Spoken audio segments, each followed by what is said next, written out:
Hello everyone guys, कैसे हैं आप लोग। उम्मीद करता हूं सब बढ़िया होंगे। सो गाइस, इन्वेस्टर प्राइड के एक ब्रांड न्यू वीडियो में आप लोगों का फिर से स्वागत है। एंड गाइस, आज है संडे एंड हमेशा की तरह गाइस मैं आज के इस वीडियो में करने वाला हूं आप लोगों का म्यूचुअल फंड पोर्टफोलियो को रिव्यू। जी हां दोस्तों, आपने बिल्कुल सही सुना। मैंने 5 म्यूचुअल फंड पोर्टफोलियो को सिलेक्ट करा हुआ है और उन्हीं पांचों म्यूचुअल फंड पोर्टफोलियो को रिव्यू करने वाला हूं आज के इस वीडियो में। तो गाइस, आज का वीडियो आप सभी के लिए काफी इंफॉर्मेटिव एंड यूजफुल होने वाला है। इसके अलावा गाइस, मैं बताने वाला हूं 4 ऐसे म्यूचुअल फंड के बारे में जिसका रिस्क देखे तो काफी कम दिखने को मिलता है, रिटर्न काफी ज्यादा दिखने को मिलता है। कहने का मतलब ये है गाइस कि मैं आपको बताने वाला हूं 4 best low risky and high return mutual fund जिसमें जाके आप इन्वेस्ट कर सकते हैं और लॉन्ग टर्म में आप काफी ढेर सारा पैसे बना सकते हैं इन चारों ही म्यूचुअल फंड से। वहीं गाइस, अगर आप एक हाई रिस्क की इन्वेस्टर है और आप कंफ्यूज है कि भाई आपका म्यूचुअल फंड पोर्टफोलियो कैसा होना चाहिए, आपके म्यूचुअल फंड पोर्टफोलियो में कौन कौन सा फंड होना चाहिए, तो गाइस इस पे मैंने काफी डिटेल में एक वीडियो बना रखा है। तो उस वीडियो का लिंक आपको डिस्क्रिप्शन में दे दूंगा या फिर मिल जाएगा एंड स्क्रीन पे, तो जाके देख लीजिएगा। ये वीडियो भी आप सभी के लिए काफी यूजफुल हो सकता है। तो चलिए गाइज, स्टार्ट करते हैं आज का video. But guys, video start करने से पहले फटाफट कर दीजिए इस वीडियो को लाइक। एंड आपने चैनल को अभी तक सब्सक्राइब नहीं किया हुआ है देन प्लीज सब्सक्राइब कीजिए चैनल को। इन साथ के साथ गाइज नोटिफिकेशन बेल ऑन करके ऑल पे क्लिक कर लीजिएगा ताकि जब भी इस चैनल में वीडियो लेके आऊंगा सारे ही वीडियो का नोटिफिकेशन आपको मिलता रहेगा। तो गाइस, जैसे मैंने आपको बताया कि हम लोग पहले बात करने वाले हैं म्यूचुअल फंड पोर्टफोलियो रिव्यू का। एंड गाइस देखे तो ये पांचों म्यूचुअल फंड अपने आप में काफी यूनिक दिखने को मिलता है। एंड इसके बाद गाइस मैं आपको बताऊंगा 4 म्यूचुअल फंड जो कि लो रिस्की फंड है और रिटर्न काफी शानदार तरीके से बना के आपको देता है। तो चलिए गाइस, सबसे पहले बात कर लेते हैं म्यूचुअल फंड पोर्टफोलियो रिव्यू का। तो गाइस, बात करें आज के इस वीडियो का पहला पोर्टफोलियो का, तो यहाँ पे गौरव सतपाल है। इन्होंने अपना पोर्टफोलियो पोस्ट करा हुआ है और इनका कहना यहाँ पे है कि sir please review my portfolio. इनके पोर्टफोलियो में जो पहला फंड निकल के आता है क्या, जो फंड है यहाँ पे आपका क्वांट टैक्स प्लान, जिसमें इन्होंने 2000 पर मंथ के हिसाब से एसआईपी करा हुआ है। बात करेंगे सेकंड फंड का, तो वो भी देखे तो एक टैक्स और फंड ही निकल के आता है, मेरे एसेट टैक्स और फंड, जहाँ पे अगेन इन्होंने 2000 पर मंथ के हिसाब से एसआईपी करा हुआ है। तीसरा फंड है यहाँ पे आपका पराग पारिक फ्लेक्सी का फंड, जिसमें इन्होंने अगेन 2000 पर मंथ के हिसाब से एसआईपी करा हुआ है। बात करेंगे फोर्थ फंड का, तो फंड निकल के आता है यहाँ पे आपका मेरे asset emerging blue chip fund, जहाँ पे देखे तो इन्होंने अगेन 2000 पर मंथ के हिसाब से एसआईपी करा हुआ है। बात करेंगे फिफ्थ एंड सिक्स फंड का, तो यहाँ पे इन्होंने निप्पॉन स्मॉल कैप फंड में and Tata small cap fund में 2000 पर मंथ के हिसाब से एसआईपी करा हुआ है।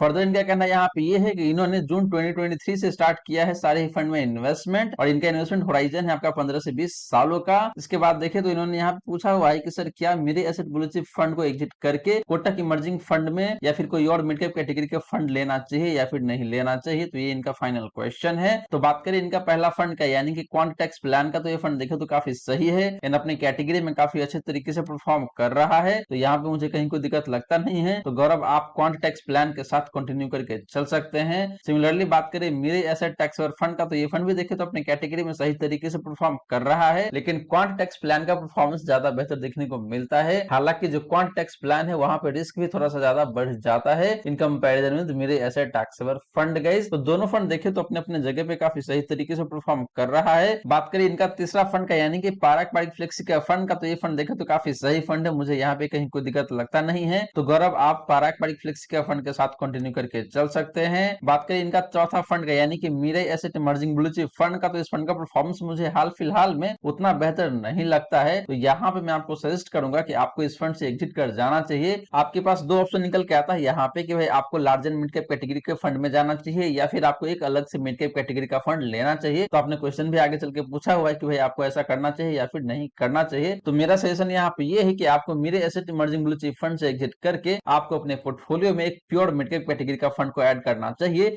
और वो फंड हो सकता है आपके लिए Motilal Oswal mid cap fund या फिर आपका एचडीएफसी मिड कैप फंड। बात करें इनका पांचवा एंड छठा फंड का, तो ये दोनों ही फंड देखे तो अपने अपने जगह पे काफी सही तरीके से परफॉर्म कर रहा है, लेकिन यहाँ पे एक कंसर्न निकल के आता है कि जो दोनों ही फंड है दोनों ही फंड में आप लमसम नहीं कर पाएंगे, यानी कि फ्यूचर में चल के अगर आपको लगेगा कि भाई आप इस फंड को टॉपअप करना चाहते हैं तो टॉपअप आप नहीं कर पाएंगे। तो यहाँ पे मेरा सजेशन ये है कि आपको टाटा स्मॉल कैप फंड से एग्जिट कर जाना चाहिए और आपको ऐड करना चाहिए अपने पोर्टफोलियो में क्वांट स्मॉल कैप फंड को, और आपका जो निप्पॉन स्मॉल कैप फंड है उसको आपको एज इट इज कंटिन्यू करके चलना चाहिए। तो इस तरीके से देखें तो आपको अपने पोर्टफोलियो में दो चेंज करना पड़ेगा। पहला चेंज है कि आपको Mirae Asset emerging blue chip fund से एग्जिट करके आपको स्विच करना पड़ेगा Motilal Oswal mid cap fund के साथ। एंड दूसरा चेंज ये है कि भाई आपको टाटा स्मॉल कैप फंड से एग्जिट करके आपको स्विच करना होगा क्वांट स्मॉल कैप फंड के साथ। तो अगर ये दो चेंज कर लेते हैं आप, तो आपका जो पोर्टफोलियो है काफी शानदार हो जाएगा और लंबे समय में आपको काफी बेहतरीन तरीके से प्रॉफिट बना के दे सकता है। तो गाइस ये तो बात रही गौरव का पोर्टफोलियो का। अब बात करते हैं गाइस यहाँ पे नेक्स्ट पोर्टफोलियो का। तो यहाँ पे देखिए तो समीर भाटिया जी है,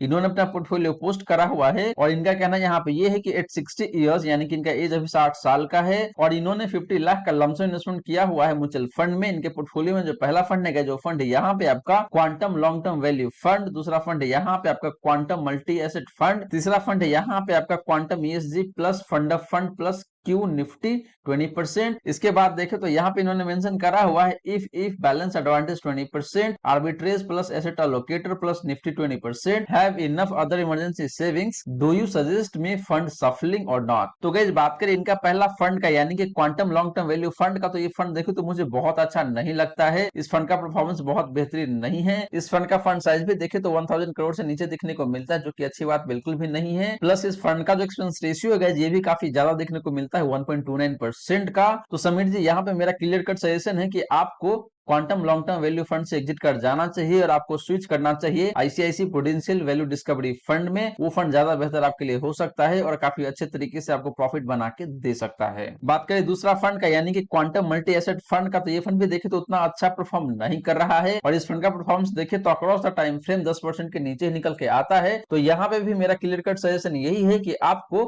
क्वांटम मल्टी एसेट फंड से एग्जिट कर जाना चाहिए और आपको ऐड करना चाहिए अपने पोर्टफोलियो में एचडीएफसी मल्टी एसेट फंड। ये फंड ज्यादा बेहतर तरीके से आपको परफॉर्म करके दे सकता है। बात करेंगे जिनका तीसरा फंड का यानी कि quantum ESG plus fund of fund plus Q Nifty. तो गाइस बता दो आपको यहाँ पे कि जो क्वांटम ईएसजी फंड है ये एक थीमेटिक फंड है, ये एक सेक्टोरल फंड है। तो यहाँ पे देखे तो ये फंड भी मुझे बहुत अच्छा नहीं लगता है। इस फंड का एयूएम की बात करें तो ये देखे तो मोटा मोटी 70 करोड़ के आसपास में देखने को मिलता है, जो कि बेहद ही कम है गाइस। तो यहाँ पे समीर भाटिया जी आपको मैं क्लियर कट फिर से सजेशन यही देना चाहूंगा कि भाई आपको क्वांटम ईएसजी फंड से एग्जिट करके इसका जो अल्टरनेटिव कोई बेस्ट फंड होगा वहां पे जाके आपको स्विच कर जाना चाहिए, या फिर कमेंट सेक्शन में आपको मैं बता दूंगा कि इस फंड का बेस्ट अल्टरनेटिव फंड क्या निकल के आ सकता है। बात करें इनका चौथा फंड का, तो यहाँ पे मुझे कुछ भी समझ में नहीं आ रहा है गाइस, क्योंकि इन्होंने क्या मेंशन करा है इफ बैलेंस एडवांटेज फंड। इतना तो समझ में आ रहा है कि इन्होंने बैलेंस एडवांटेज फंड की बात कर रहे हैं यहाँ पे, लेकिन कौन सा फंड है कैसा फंड है यहाँ पे कुछ भी क्लैरिटी नहीं है। तो यहाँ पे मैं आंसर नहीं कर पाऊंगा। तो समीर जी आपसे मेरा रिक्वेस्ट है कि आप अगेन कमेंट सेक्शन में मेंशन करें कि भाई आप कौन सी फंड की बात कर रहे हैं यहाँ पे, उसके बाद ही मैं आपको रिप्लाई कर पाऊंगा।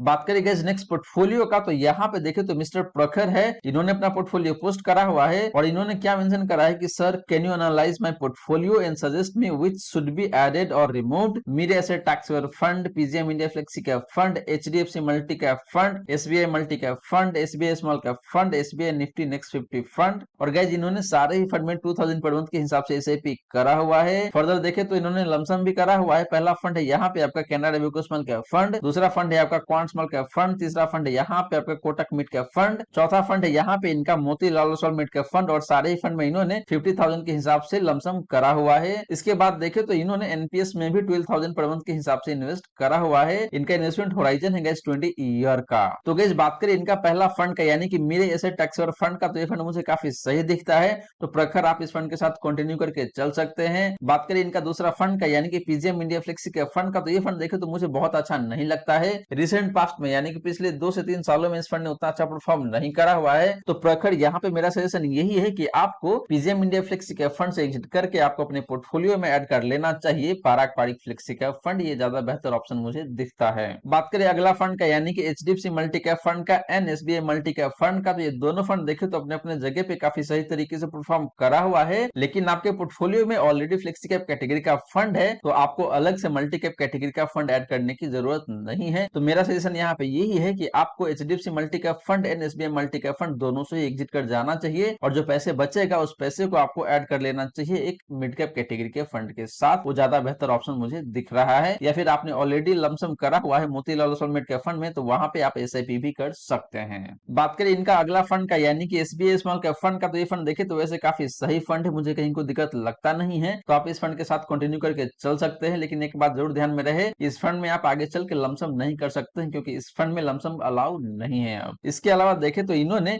एसबीआई निफ्टी नेक्स्ट 50 फंड में भी इन्वेस्ट करा हुआ है। तो ये फंड भी देखें तो वैसे काफी सही फंड है इंडेक्स कैटेगरी से, तो आप इस फंड में अपना इन्वेस्टमेंट कंटिन्यू करके चल सकते हैं। तो गाइस ये तो बात रही प्रखर का एसआईपी इन्वेस्टमेंट का। वहीं बात करेंगे जिनका लमसम इन्वेस्टमेंट का, तो यहाँ पे इन्होंने कैनरा वेको स्मॉल कैप फंड में and quant small cap fund में पैसे डाला हुआ है स्मॉल कैप कैटेगरी से। तो दोनों फंड देखे तो अपने अपने जगह पे काफी सही है, तो आप दोनों फंड के साथ कंटिन्यू करके चल सकते हैं। इसके बाद देखे तो इन्होंने मिड कैप कैटेगरी से Kotak mid cap fund and Motilal Oswal mid cap fund में पैसे इन्वेस्ट करा हुआ है 50,000 के हिसाब से। तो यहाँ पे देखे तो मुझे ये दोनों फंड भी काफी सही दिखता है। हालांकि Motilal Oswal mid cap fund ज्यादा बेहतर दिखता है in comparison with Kotak mid cap fund. तो आप चाहे तो दोनों फंड को रख सकते हैं, या फिर आप चाहे तो कोटक मिड कैप फंड से एग्जिट करके आपका जो पैसे है उसको आप ऐड कर सकते हैं Motilal Oswal mid cap fund के साथ ही। इसके अलावा देखें तो इन्होंने एनपीएस में भी 12,000 पर मंथ के हिसाब से इन्वेस्ट करा हुआ है। तो ये भी एक काफी अच्छा इन्वेस्टमेंट एवेन्यू है। तो आप एनपीएस में भी अपना इन्वेस्टमेंट को कंटिन्यू करके चल सकते हैं, मुझे कहीं कोई दिक्कत लगता नहीं है। एनपीएस में इन्वेस्ट करने से आपका जो टैक्स का बेनिफिट है वो भी एडिशनल मिल जाता है। तो इस एंगल से भी देखें तो ये काफी अच्छा इन्वेस्टमेंट आपके लिए हो सकता है। तो गाइस ये तो बात रही प्रखर का पोर्टफोलियो का। अब चलिए गाइस बात करते हैं नेक्स्ट पोर्टफोलियो का। तो यहाँ पे देखें तो सरवन साहू है, इन्होंने अपना पोर्टफोलियो पोस्ट करा हुआ है और इनका कहना यहाँ पे ये है कि sir please review my portfolio, which one should I continue. पहला फंड जिनके पोर्टफोलियो में है, जो फंड है यहाँ पे आपका कोटक स्मॉल कैप फंड, दूसरा फंड यहाँ पे आपका कैनरा वेको स्मॉल कैप फंड, तीसरा फंड यहाँ पे आपका निप्पॉन स्मॉल कैप फंड, चौथा फंड है यहाँ पे इनके पास Parag Parikh flexi cap fund, पांचवा फंड है इनके पास Mirae Asset emerging blue chip fund, छठा फंड है इनके पास कैनरा वेको ब्लू चिप इक्विटी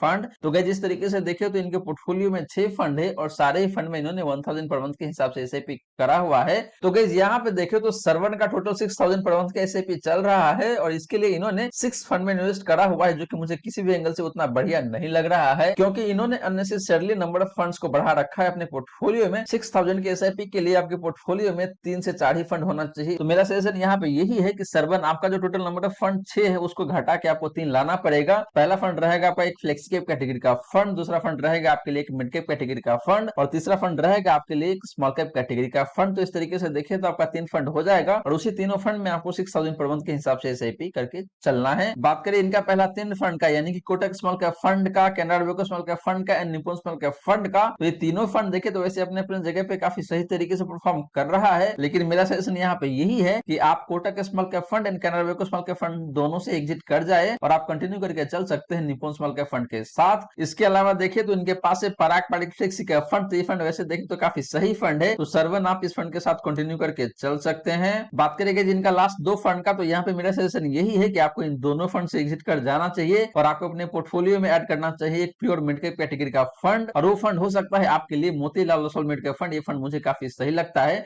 तो आप इस फंड में जाके इन्वेस्ट कर सकते हैं, लेकिन आप खुद भी अपना रिसर्च कर ले, उसके बाद ही ऐड करें Motilal Oswal mid cap fund को अपने पोर्टफोलियो में। तो गाइस ये तो बात रही सरवन का पोर्टफोलियो का। अब चलिए गाइस बात कर लेते हैं नेक्स्ट पोर्टफोलियो का। तो यहाँ पे देखे तो सोलंकी कनक सिंह है और इन्होंने अपना पोर्टफोलियो पोस्ट करा हुआ है। इनके पोर्टफोलियो में जो पहला फंड है जो स्मॉल कैप कैटेगरी का फंड है और उस फंड का नाम है यहाँ पे आपका एक्सिस स्मॉल कैप फंड, जहां पे इन्होंने 2000 पर मंथ के हिसाब से एसआईपी करा हुआ है। दूसरा फंड है जिनके पास अगेन स्मॉल कैप कैटेगरी से और उस फंड का नाम है यहाँ पे आपका निप्पॉन स्मॉल कैप फंड। तीसरा फंड है जिनके पास अगेन एक स्मॉल कैप कैटेगरी का फंड और उस फंड का नाम है यहाँ पे आपका एसबीआई स्मॉल कैप फंड। चौथा फंड है यहाँ पे इनके पास Motilal Oswal mid cap fund. पांचवा फंड है इनके पास HDFC mid cap fund and छठा फंड है इनके पास Parag Parikh flexi cap fund. Guys तो गाइस बात करें इनका पहला 3 फंड का, यानी कि एक्सिस स्मॉल कैप फंड का, निप्पॉन स्मॉल कैप फंड का and SBI small cap fund का। तो ये तीनों फंड देखे गए तो अपने अपने जगह पे काफी सही तरीके से परफॉर्म कर रहा है, लेकिन मेरा सजेशन यहाँ पे ये है कि आपको इन 3 में से 2 फंड से एग्जिट कर जाना चाहिए और आपको कंटिन्यू करना चाहिए निप्पॉन स्मॉल कैप फंड के साथ। ये ज्यादा बेहतर ऑप्शन मुझे दिखता है। इसके अलावा बात करें मिड कैप फंड का, तो यहाँ पे इन्होंने अगेन 2 फंड ले रखा है। पहला फंड है आपका Motilal Oswal mid cap fund and दूसरा फंड है आपका एचडीएफसी मिड कैप फंड। तो मेरा सजेशन यहाँ पे अगेन ये है कि इनको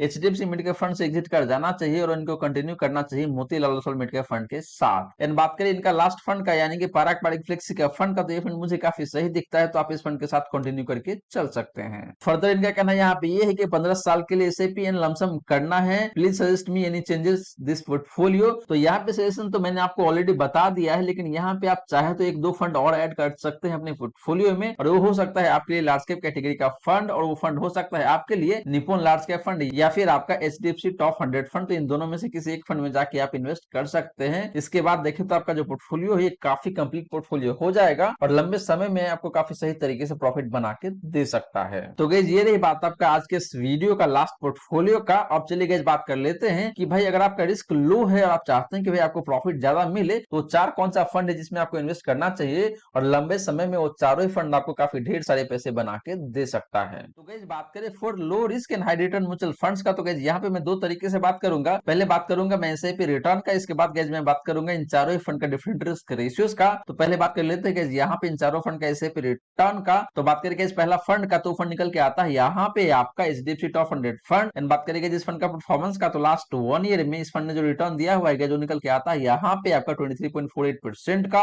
लास्ट 3 ईयर में देखेगा तो इस फंड ने जो रिटर्न दिया हुआ है वो निकल के आता है यहाँ पे आपका 19.57% का। एंड बात करेंगे जिस फंड का लास्ट 5 ईयर का परफॉर्मेंस का, तो निकल के आता है यहाँ पे आपका मोटा मोटी 18% का। तो guys across the time frame SIP के केस में देखें तो यहाँ पे एचडीएफसी टॉप 100 फंड ने काफी शानदार तरीके से परफॉर्म करा हुआ है। बात करेंगे नेक्स्ट फंड का यानी कि पराग पारिफ्लेक्स के फंड का, तो बात करेंगे इस फंड का परफॉर्मेंस का, तो लास्ट 1 ईयर में इस फंड का जो रिटर्न निकल के आता है जो निकल के आता है यहाँ पे आपका 27.2% का। बात करेंगे जिस फंड का लास्ट 3 ईयर का परफॉर्मेंस का, तो निकल के आता है यहाँ पे आपका 18.62% का। एंड बात करेंगे जिस फंड का लास्ट 5 ईयर का परफॉर्मेंस का, तो निकल के आता है यहाँ पे आपका 22.21% का। तो गाइस पराग पारिफ्लेक्स के फंड का भी परफॉर्मेंस देखे तो अक्रॉस द टाइम फ्रेम मुझे काफी शानदार देखने को मिलता है। वही बात करेंगे इस मिड कैप फंड का, तो फंड निकल के आता है यहाँ पे आपका SBI magna mid cap fund. And बात करेंगे जिस फंड का एसआईपी रिटर्न का, तो लास्ट 1 ईयर में इस फंड ने आपको 26.35% का रिटर्न दिया हुआ है। बात करेंगे इस लास्ट 3 ईयर का, तो यहाँ पे इस फंड ने आपको 24.75% का रिटर्न दिया हुआ है। एंड बात करेंगे लास्ट 5 ईयर का, तो लास्ट 5 ईयर में इस फंड ने आपको मोटा मोटी 26% का रिटर्न दिया हुआ है। तो गाइस एसबीआई मैग्ना मिड का फंड का भी परफॉर्मेंस देखे तो अक्रॉस द टाइम फ्रेम मुझे काफी बेहतरीन दिखने को मिलता है, कहीं कोई दिक्कत वाली बात नहीं है गाइस। बात करेंगे जिस स्मॉल कैप फंड का, तो फंड निकल के आता है यहाँ पे आपका HDFC small cap fund. And बात करेंगे जिस फंड का एसआईपी रिटर्न का, तो लास्ट 1 ईयर में जो रिटर्न निकल के आता है जो निकल के आता है यहाँ पे आपका 47.01% का। बात करेंगे लास्ट 3 ईयर का, तो लास्ट 3 ईयर में इस फंड ने जो रिटर्न दिया हुआ है जो निकल के आता है यहाँ पे आपका 33.64% का। एंड बात करेंगे जिस फंड का लास्ट 5 ईयर का परफॉर्मेंस का, तो निकल के आता है यहाँ पे आपका 29.39% का। तो guys similar to first 3 fund HDFC small cap fund की भी बात करें तो इस फंड ने भी काफी बेहतरीन तरीके से परफॉर्म करा हुआ है अक्रॉस द टाइम फ्रेम। तो गाइस ये रही बात आपका इन चारों ही फंड का एसआईपी रिटर्न का। और गाइस यहाँ पे देखे तो ये चारों ही फंड मुझे काफी शानदार दिखने को मिलता है, वो चाहे बात करें आप लास्ट 1 ईयर का परफॉर्मेंस का या फिर लास्ट 3 ईयर का परफॉर्मेंस का या फिर लास्ट 5 ईयर का। अब चलिए गाइस बात कर लेते हैं इन चारों ही फंड का डिफरेंट रिस्क रेशियोज का और देखते हैं कि भाई कौन सा फंड कितना ज्यादा रिस्की निकल के आता है। तो गाइस बात करें डिफरेंट रिस्क रेशियोज का, तो सबसे पहले बात कर लेते हैं यहाँ पे आपका एचडीएफसी टॉप 100 फंड का। तो इस फंड का जो डिवीजन है जो निकल के आता है यहाँ पे आपका 15.25 का। बात करेंगे जिस फंड का साप रेशियो का, तो निकल के आता है यहाँ पे आपका 1.17 का। एंड बात करेंगे जिस फंड का अल्फा का, तो निकल के आता है यहाँ पे आपका मोटा मोटी 4% का। तो गाइस एचडीएफसी टॉप 100 फंड का रिस्क रेशियोज की भी बात करें तो ये काफी शानदार दिखने को मिलता है, मुझे कहीं कोई दिक्कत दिख नहीं रहा है यहाँ पे। बात करेंगे इस पराग पारिफ्लेक्स के फंड का, तो इस फंड का जो डिवीजन है जो निकल के आता है यहाँ पे आपका 13.48 का। बात करेंगे इस फंड का साप रेशियो का, तो निकल के आता है यहाँ पे आपका 1.24 का। एंड बात करेंगे इस फंड का अल्फा का, तो निकल के आता है यहाँ पे आपका ऑलमोस्ट 5% का। तो गाइस पराग पारिफ्लेक्स के फंड के भी रिस्क रेशियोज की बात करें तो ये काफी शानदार देखने को मिलता है, तो चाहे बात करें आप स्टैंडर्ड डिवीजन का या फिर साप रेशियो का या फिर अल्फा का। सिमिलरली बात करेंगे SBI magna mid cap fund का, तो इस फंड का डिवीजन है जो निकल के आता है यहाँ पे आपका 15.21 का। बात करेंगे जिस फंड का साप रेशियो का, तो निकल के आता है यहाँ पे आपका 1.66 का। एंड बात करेंगे जिस फंड का अल्फा का, तो निकल के आता है यहाँ पे आपका 4.08% का। तो guys similar to first 2 fund SBI magna mid cap fund की भी बात करें तो इस फंड का रिस्क रेशियोज मुझे काफी बेहतरीन दिखने को मिलता है, वो चाहे बात करें आप स्टैंडर्ड डिवीजन का या फिर साप रेशियो का या फिर अल्फा का। लास्टली गाइस बात करें एचडीएफसी स्मॉल कैप फंड का डिफरेंट रिस्क रेशियोज का, तो गाइस इस फंड का डिवीजन है जो निकल के आता है यहाँ पे आपका 16.74 का। बात करेंगे इस फंड का साप रेशियो का, तो निकल के आता है यहाँ पे आपका 1.86 का। एंड बात करेंगे इस फंड का अल्फा का, तो निकल के आता है यहाँ पे आपका ऑलमोस्ट 6% का। तो guys HDFC small cap fund की भी रिस्क रेशियोज की बात करें तो ये मुझे काफी शानदार दिखने को मिलता है, कहीं कोई दिक्कत वाली बात नहीं है, वो चाहे बात करें आप स्टैंडर्ड डिवीजन का या फिर अल्फा का या फिर साप रेशियो का। तो गाइस मेरे अकॉर्डिंग देखें तो ये 4 फंड है और इन चारों फंड का रिस्क रेशियोज मुझे काफी रीजनेबल दिखने को मिलता है। वही बात करें कि जिन चारों फंड का एसआईपी रिटर्न का, तो ये काफी शानदार दिखने को मिलता है। तो गाइस इसीलिए देखें तो ये चारों ही फंड रिस्क लेवल काफी कम कैरी करता है एंड रिटर्न आपको काफी शानदार तरीके से बना के देता है। गाइस एक बात और मैं बता दूं आपको कि जो भी फंड मैं डिस्कस कर रहा हूं उन सारे फंड में आपको जाके ब्लाइंडली इन्वेस्ट नहीं करना चाहिए, आपको खुद भी जाके अपना रिसर्च करना चाहिए और आपको खुद भी अपना एनालिसिस करना चाहिए, उसके बाद ही जाके आपको इन्वेस्ट करना चाहिए। तो गाइस ये रही सारी की सारी बातें जो हमने की आज के इस वीडियो में। और गाइस यहाँ पे मैंने आपको 5 म्यूचुअल फंड पोर्टफोलियो रिव्यू करके दिया है। और गाइस ये पांचों ही पोर्टफोलियो देखे तो अपने आप में काफी यूनिक दिखने को मिलता है। इक्का दुक्का फंड ऐसा है जो कि सारे ही पोर्टफोलियो में आपको कॉमन दिखने को मिल जाएगा, लेकिन अधिकतर मौके पे देखे तो ये पांचों ही पोर्टफोलियो काफी यूनिक दिखने को मिलता है। इसके अलावा गाइस मैंने आपको ये भी बताया कि वो 4 म्यूचुअल फंड कौन सा है जिसका रिस्क लो है लेकिन रिटर्न आपको काफी शानदार बना के देता है। तो गाइस आप जाके उन चारों फंड में इन्वेस्ट कर सकते हैं। बट गाइस ध्यान रहे, इन्वेस्ट करने से पहले आपको खुद भी अपना रिसर्च कर लेना चाहिए, उसके बाद ही जाके इन्वेस्ट करना चाहिए। तो गाइस आशा करता हूं जितनी बातें मैंने बताने की कोशिश किया है सारी की सारी बातें आपको समझ में आ गया होगा। मन में अगर कोई डाउट है, कोई क्वेश्चन है तो फटाफट कमेंट सेक्शन में पूछ लीजिए, आपके क्वेश्चन का रिप्लाई मैं कर दूंगा। वही गाइस आप भी चाहते हैं कि मैं आपका म्यूचुअल फंड पोर्टफोलियो को रिव्यू करूं तो आप अपना mutual fund portfolio comment section में मेंशन कर सकते हैं। आने वाले संडे को आपका भी पोर्टफोलियो में कवर करने वाला हूं। वही गाइस वीडियो अच्छी लगी हो तो वीडियो को लाइक करके अप्रिशिएट जरूर करें। एंड गाइस आपने चैनल को अभी तक सब्सक्राइब नहीं किया हुआ है देन प्लीज सब्सक्राइब कीजिए चैनल को। इन साथ के साथ गाइस नोटिफिकेशन बेल ऑन करके ऑल पे क्लिक कर लीजिएगा ताकि जब भी इस चैनल पे वीडियो लेके आऊंगा सारे ही वीडियो का नोटिफिकेशन आपको मिलता रहेगा। So guys thank you so much for watching this video. मिलते हैं अगले वीडियो में। जय हिंद, जय भारत।